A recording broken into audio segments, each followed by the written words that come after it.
Jharkhand JPSC परीक्षा विवाद और सुप्रीम कोर्ट में दायर जनहित याचिका को लेकर एक प्रेस वार्ता की गई।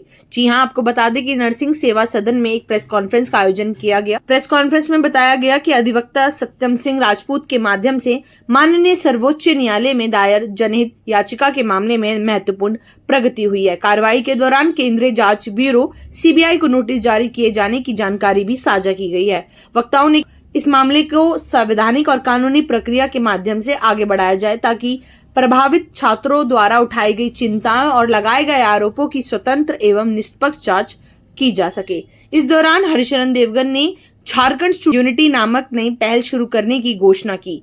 इस पहल का उद्देश्य पूरे झारखंड के छात्रों को एक मंच पर एकजुट करना है और जेपीएससी तथा जेएसएससी सीजीएल से जुड़े मुद्दों को सामूहिक रूप से उठाने के लिए एक महत्वपूर्ण मंच उपलब्ध कराना है। इस पहल के माध्यम से छात्रों की सामूहिक आवाज को मजबूत करने तथा भर्ती प्रक्रिया में पारदर्शिता, जवाबदेही और निष्पक्षता की मांग को मजबूती से उठाने का प्रयास किया गया है। प्रेस कॉन्फ्रेंस में उन छात्रों को लेकर भी महत्वपूर्ण घोषणा की गई जिनके खिलाफ शांतिपूर्ण प्रदर्शन के दौरान या उनसे संबंधित मामलों में कथित रूप से एफआईआर व आपराधिक मुकदमे दर्ज किए गए हैं। हरिशरण देवगन ने ऐसे सभी छात्रों से अपनी एफआईआर से संबंधित पूरी जानकारी तथा आवश्यक दस्तावेज अपनी आधारिक वेबसाइट www.harisharandevgan.com के माध्यम से उपलब्ध कराए। प्रभावित छात्रों से प्राप्त मामलों और दस्तावेजों का कानूनी परीक्षण किया जाए।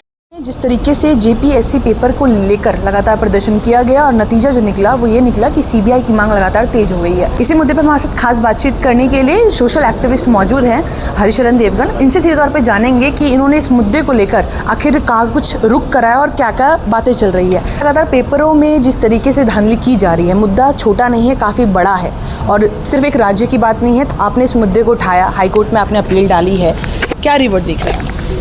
नहीं, जो पीआईएल हमने एडवोकेट सत्यम के ज़रिए जो हमने पीआईएल डाली है, मुझे बहुत स्ट्रांग उम्मीद है। बिकॉज एक जो कानूनी प्रक्रिया होती है उनका जो एक सिस्टम है, जो एक प्रोटोकॉल है, वो उसके तहत ही चलती है।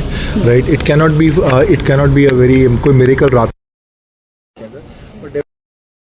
ज़रूर बोलना चाहूँगा कि जो भी स्टेप हमने उठाया है वो बहुत क्लियर माइंडसेट के साथ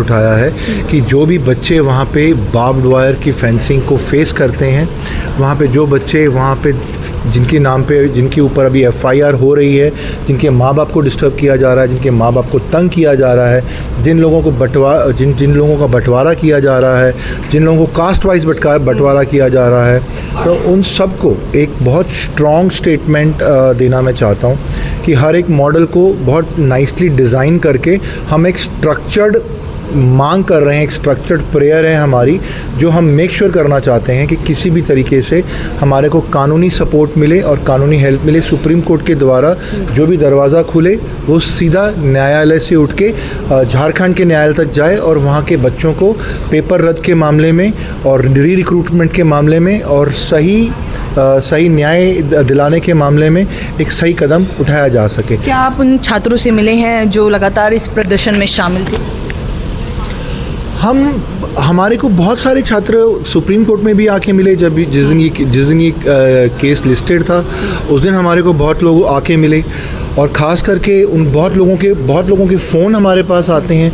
दिन की नाना करके भी मेरे पास 1000 से 1200 फ़ोन आते हैं जो मैं और मेरी टीम मिलकर उनको सुनते हैं, उनकी प्रॉब्लम सुनते हैं। 1000 में से 200 फ़ोन झूठे फ़ोन भी होते हैं जो शायद जेएमएम के लोगों के आते हैं जो डायरेक्टली इनडायरेक्टली धमकी भी देते हैं, धमकी देके वो बात भी करते हैं। वही कि आप एक बारी रांची आओ, आपको बताते हैं, आपको एक बारी हज़ारीबाग आओ, आपको बताते हैं बहुत बड़ा तुम लीडर बनते हो, की कोशिश की जाए। हाँ, मतलब वो बोलते हैं कि तुम्हारा क्या काम, तुम्हारा झारखंड से क्या लेना देना।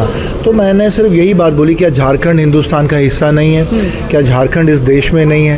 तो अगर झारखंड इस देश में है, तो अगर इस देश में है तो ये देश पूरा मेरे हिस्से में है और मैं इस देश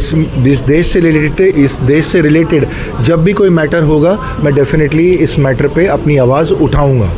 हमारे साथ एडवोकेट सत्यम सिंह इस वक्त मौजूद हैं। सर, आपने पिटीशन दायर करी है, क्या कहेंगे? क्योंकि छात्रों के हित की बात है और लगातार परीक्षाओं में जो धांधली की जा रही है वो भी हम देख रहे हैं। देखिए, इसमें हमने सुप्रीम कोर्ट में देवगन सर की तरफ से याचिका दाखिल की है। जहाँ तक जो मैं करेक्ट करना चाहूँगा, हमारा ये याचिका सुप्रीम कोर्ट में हमारी इसमें डिमांड जो है, बच्चों की जो प्रमुख डिमांड थी प्रोटेस्ट में, उसी को लेकर के कि पहला एग्ज़ाम को कैंसिल किया जाए, दूसरा CBI डिमांड हमने की है, तीसरा हमने ये डिमांड की है कि कोर्ट्स के द्वारा जो है कमेटी बनाई जाए जिसके सुपरविजन में सारी इन्वेस्टिगेशन हो, जिस पर सुप्रीम कोर्ट ने नोटिस इशू किया है और जो है स्टेट ऑफ झारखंड और बाकी CBI CID और जो अन्य रिस्पोंडेंट्स हैं उनसे जवाब मांगा है। मीनवाइल हमारी तरफ से जो है झारखंड के बच्चों को ये भी आश्वासन दिया जा रहा है और लगातार हम इस पे काम करें कि उनके खिलाफ जो भी लगातार कार्रवाई FIR दर्ज हो रहे हैं हम उसको भी कलेक्ट कर रहे हैं, जिसको हम सुप्रीम कोर्ट में पेश करेंगे और उस पर पूरी तरह से हमारा प्रयास होगा कि किसी भी बच्चे के खिलाफ किसी भी तरीके की कानूनी कार्रवाई न हो, जिससे उनका भविष्य सुरक्षित रह सके। ऐसे कोई जो झारखंड से आए थे उनसे एक बार बात कर लेते। सर क्या नाम हुआ आपका? जनार्दन जाटव। क्या कहेंगे आप देवगन सर के साथ लगातार इस मुद्दे पे जो है चर्चा भी कर रहे हैं और साथ भी दे रहे हैं? हमारी जिम्मेदारी इस लड़ाई में ज़्यादा बन जाती है क्योंकि देवगन सर जिस पृष्ठभूमि से आते हैं, झारखंड से सर को कुछ मिलना नहीं है, कुछ मिलना का मतलब सर की कोई मंशा नहीं है, तो ये लड़ाई हमारी ज़्यादा बनती है और सर का तो बहुत बड़ा योगदान है कि सर हमारे साथ खड़े हैं और ये लड़ाई झारखंडियों को ही लड़नी पड़ेगी। हम तो ये कहा कि झारखंडी आपन लड़ाई खुद लड़ सकेला, बस हमने के प्लेटफार्म पे हरिशरण देवगन सर हमने के साथे खड़ा बाटे, तो हम सभी लोगों से ये कहा कि ये लड़ाई हमने के बा और हमने के मजबूती से लड़क चाहिए ताकि आवे वाला इतिहास और भविष्य लड़कन का उजागर हो सके। हमने के जवन खो अगर हमने खो चुक लिया, खोए बदे कुछ नहीं बा कि बिरसा मुंडा की धरती बा, हमने के नतन पे ढंग से कपड़ा रहा न खाई के रोटी बा, लेकिन अब संघर्ष बा तो संघर्ष बदे हमने के अंदर हौसला भरपूर बा, ये लड़ाई खुद लड़े के पड़ी। देवगन जी, मेरा एक सवाल आखिरी आपसे है, ये कहना है कि आपने बात रखी, सर ने भी बात रखी, ये कहा कि जो स्टूडेंट फेस कर रहे हैं जिनके ऊपर FIR दर्ज करी है, आपके पास अगर कोई कांटेक्ट करना चाहे तो कैसे कर सकता है, क्या जुड़े लोग? अभी जो मेरी वेबसाइट है harisharandevagan.com, उसके अंदर फॉर्म है FIR का, ई फॉर्म है उसके अंदर FIR का। जिन लोगों के ऊपर FIR हुई है, जिन स्टूडेंट्स के ऊपर दबाव पड़ा है, जिन लोगों के खिलाफ डॉक्यूमेंटेशन हुई है, वो अपने FIR की पूरी फॉर्म है उसके अंदर, केस में डाला गया है, कौन सी दफ़ा लगाई है, कौन सी धारा लगाई है, नाम क्या है, फ़ोन नंबर क्या है, उनका इन्वेस्टिगेशन IO कौन है, इसकी प्रॉपर पूरी डिटेल्ड फॉर्म है। जैसी फॉर्म फिलिंग होगी, मेरा कोई ना कोई जो लीगल टीम से कोई होगा वो उसको प्रोटेक्ट करने के लिए या एक प्रोटेक्शन वॉल तैयार करने के लिए, लीगल प्रोटेक्शन वॉल तैयार करने के लिए वहाँ उसकी मदद के लिए वो पहुँचेगा। तो देखिए, लगातार जिस तरीके से हरिशरण देवगन ने इस मुद्दे को लेकर CBI की मांग भी की है और इस जितने भी छात्रों पर FIR दर्ज कराई गई है उन लोगों को लेकर भी एक अपील की गई है कि इनके पेज पे एक E-फॉर्म जारी किया गया है जिस पर आप अपनी डिटेल डाल सकते हैं और ये आपको न्याय ज़रूर दिलवाएंगे। देखते रहिए न्यूज़ अपडेट में, साक्षी झा जल्द हाजिर हूँ।